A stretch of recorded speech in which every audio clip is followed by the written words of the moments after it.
반갑습니다. 태극기를 들고 나오신 지 3년째 됐습니다.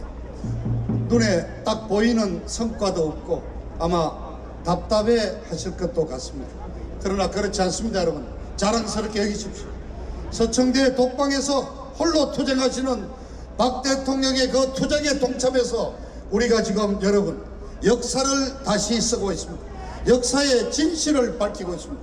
오늘 제가 그 말씀 드리고자 합니다.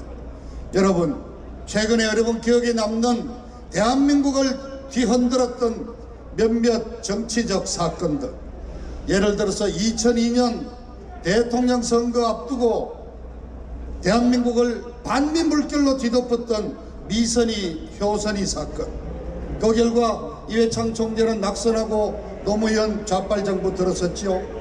2008년 이명박 대통령 취임 첫 해 미국산 쇠고기 수입을 광우병으로 뒤집어 씌워서 벌어진 광우병 촛불 시위, 여러분 미국산 쇠고기 먹고 죽은 사람 단 한 명이라도 있습니까? 2014년 박근혜 대통령 취임 두 번째 대선에 수학여행 가던 학생들이 탄 세월호 침몰, 그걸로 우리 대통령을 얼마나 괴롭히고 인격살인을 했는지 여러분 더 이상 말씀하지 않겠습니다. 바로 이러한 사건들이 이제 드러나고 있지 않습니까? 바로 이 서울역 광장 토론을 통해서 종북 주사파들이 치밀하게 업무하고 계획한 거짓과 선동이었다.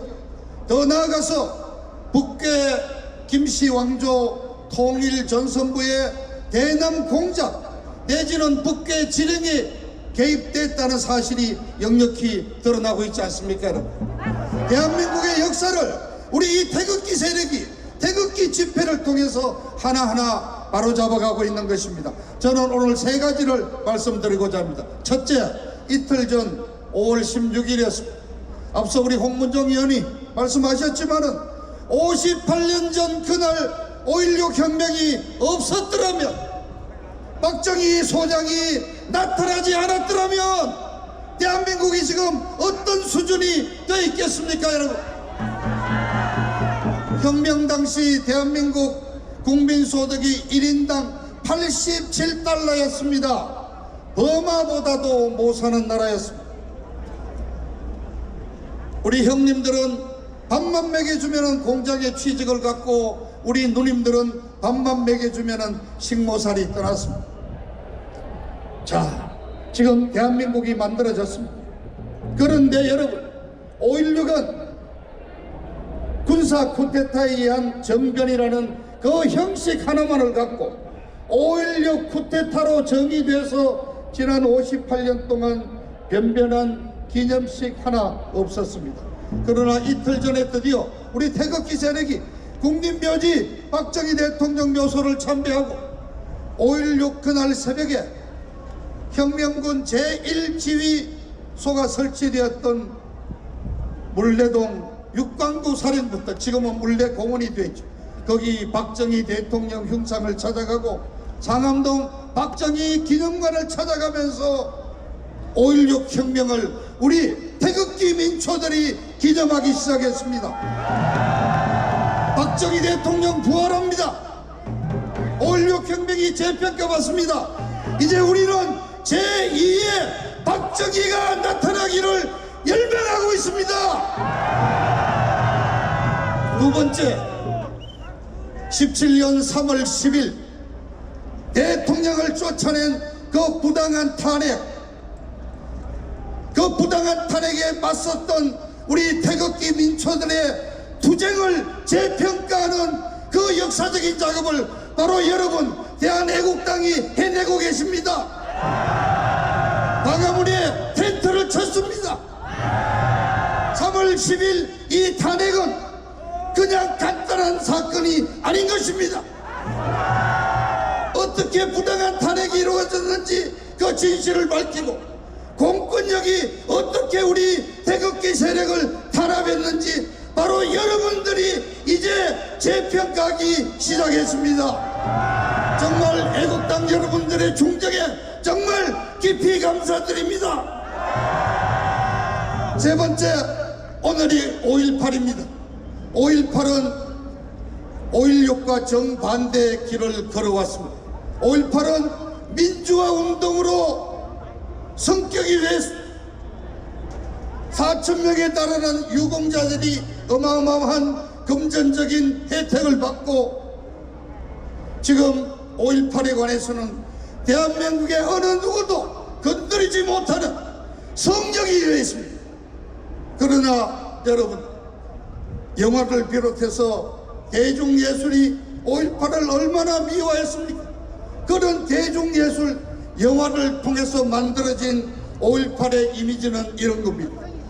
5월 18일 아침 그 착한 전남대학생들이 김대중 석방을 외치면서 평화롭게 시위를 하고 있는데 갑자기 중무장한 특수부의 계엄군이 내려와서 그것도 소주 잠깐 마신 채 광주 전라도는 씨를 말린다는 욕을 하면서 무자비한 진압을 했다.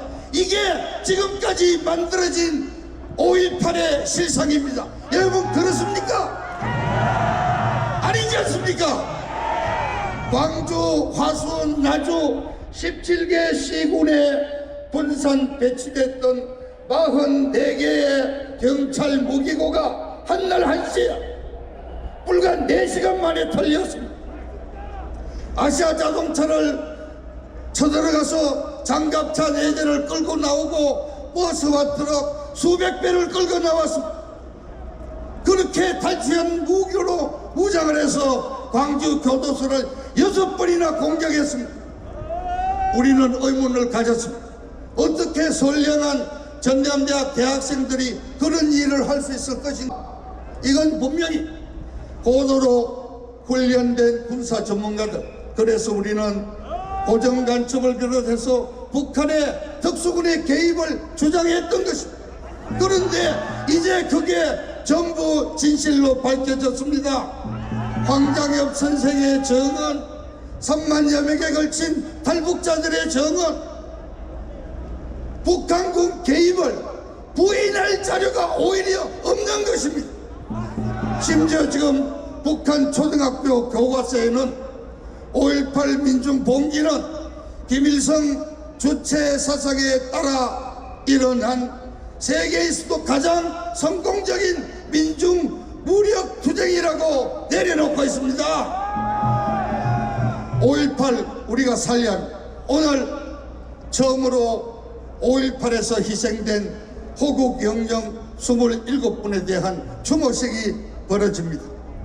그때 계엄군으로 참전했던 24명의 국군 장병과 질서 유지에 참여했던 경찰관 3명 27분이 국립묘지 28묘역에 묻혀 계십니다. 39년 동안 잊혀진 그분들에 대한 추모식이 바로 우리 태극기 어른들에 의해서 오늘 오후 2시 추모식이 열립니다. 이제 5.18 역사 다시 써야 합니다. 그 27분 3월 10일 해공열사 5분과 똑같이 그 27분들에 대해서도 광주 유공자에 합당한 정도의 국가위로금 보상금과 함께 그분들이 누구의 총에 어떻게 맞아서 순직 전사하셨는지를 밝혀내야 합니다. 그것이 오히려 광주의 명예를 살리고 5.18의 명예를 회복하는 일. 한 말씀만 드리겠습니다. 자, 오늘 10시에 광주에서 5.18 기념식이 열렸습니다. 문재인도 참석했습니다. 그런데 제1야당이라는 자유한국당의 황교안이 나경원이가 왜 거기 갔냐면 태극기도 없습니다. 애국가도 부르지 않습니다.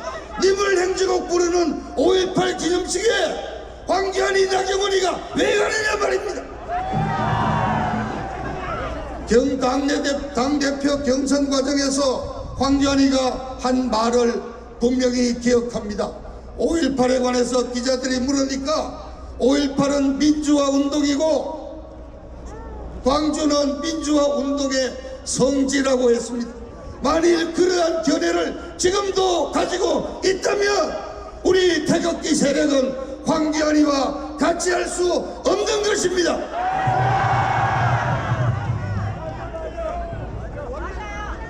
저자들이 광주에 오지 마라고 그랬습니다. 5.18 공청회를 개최했던 이종명 의원을 징계하고 오라 그랬습니다. 오지 말라는 곳을 왜 굳이 찾아갑니까? 아마 이 사람 머릿속에는 광주에 가야지 전라도 표 나온다고 생각하는 것 같아요. 여러분, 전라도에서 표 주겠습니까? 아니, 지금 황교안이 나경원이가 벌써 대통령 후보 나온 거예요. 대통령 후에 요새 연습하는 겁니까? 지금은 인기 얻을 때가 아니라 투쟁해야 될 때입니다. 제1야당답게 싸우라 이겁니다. 정신 못 차리고 있는 자유한국당에게 준엄한 경고를 내립니다. 야당이면 야당답게 싸우라. 5.18에 희생되신 27분 호국 영령들에게 심심한 조의를 표하면서 오늘 연설을 마치겠습니다. 감사합니다.